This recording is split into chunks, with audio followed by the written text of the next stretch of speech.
Congressman King, who sits on the House Intelligence Committee. We've spoken with him throughout this process, but now Congressman King, the memo is out. We have all read it. Ed has just detailed some of the strongest points that it makes. What do you make of what the former FBI Director James Comey says about how this memo and the release of it has wrecked so many of the individuals who were involved with it and the agencies? I was one of those people who over the years supported James Comey. I am really disappointed. That was just a political response. He does not dispute one fact in this 4-page report. And this is a devastating indictment of his tenure at the FBI. I would have thought he would have pointed to at least one fact that he disagreed with, or one thing that was wrong. Instead, he just come out with something that sounds like a talking point for the Democratic National Committee. So that, to me, shows that he's concerned about something. That was a very, very, not just disingenuous, really a disappointing response from the former director of the FBI. If that's the best he can do, that shows something's bothering him. Well, the underlying sort of overall thrust of this is that several individuals, including James Comey and Andrew McCabe and Sally Yates and others, all signed off on the application for these FISA warrants. Every 90 days it has to be renewed. And as I understand it through the read of this, every 90 days you have to have a very specific reason to renew it. And what they used, according to this, what we have here so far, according to this, what they used was the findings of Christopher Steele. And yet they never mentioned to the FISA court, even though they knew, according to this document, if it's accurate, that Steele was funded by the Clinton campaign. They never mentioned that to the FISA judges? Yeah, that is shameful. The American public should realize this isn't like giving somebody a traffic ticket. Going into a FISA court, a secret court, to get a warrant to wiretap an American citizen. This is the highest responsibility. And you have an obligation not just to tell what you have that's bad on somebody, but also any exculpatory evidence. You have to put in a full picture. Now, they submitted a dossier, which Comey himself has admitted was inaccurate, unverified, and salacious. And to the extent we've been able to look at it at all, for instance, they said that dossier says Michael Cohen, a key thing, met with a Russian agent in Prague, Czechoslovakia, Czech Republic. Michael Cohen has never been in the Czech Republic, never been in Prague. He can show where he was on that date. And yet it's information like that was the basis of this dossier. So for them to use that dossier to spy on an American citizen is really outrageous.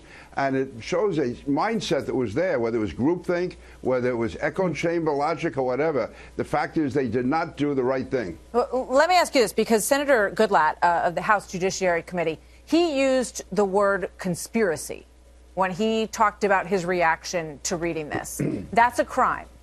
What is the next step here? Do you believe that there are going to be any criminal prosecutions based on your findings here?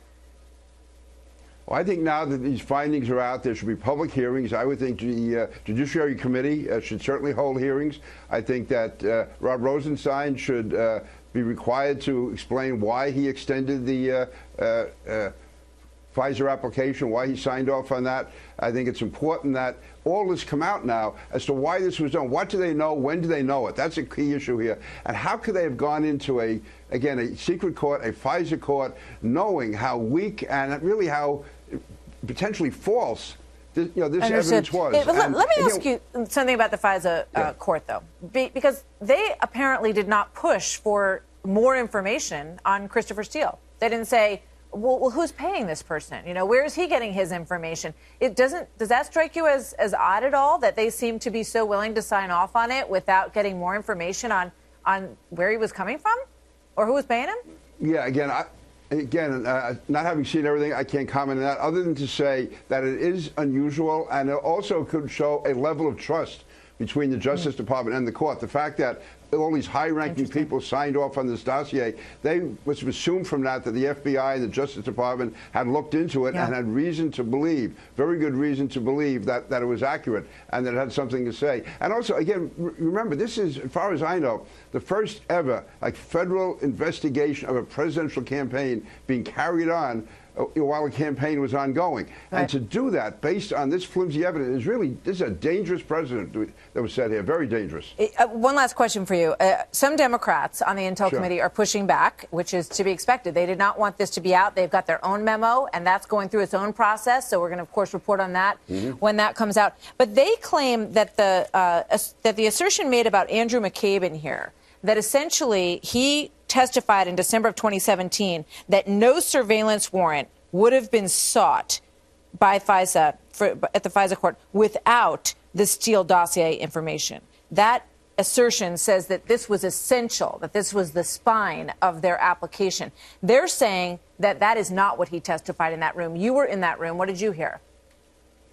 Yeah, that is my recollection. Is that what he did say? And also, I would point out that this memo was shown to the director of the FBI and 3 of his very top assistants. They went through it line by line. They did not challenge one fact in that report. Now, if there's, to me, such a key issue as McCabe, if the FBI director and his 3 top assistants, if they accepted that and did not challenge it, to me, that certainly backs up the claim that that is what McCabe said. And there's a transcription, I would assume, of that closed-door briefing. Oh, yeah, sure, absolutely. Of course. Okay. All right. So Yep. eventually, we hope we'll find out. Congressman King, thank you very much.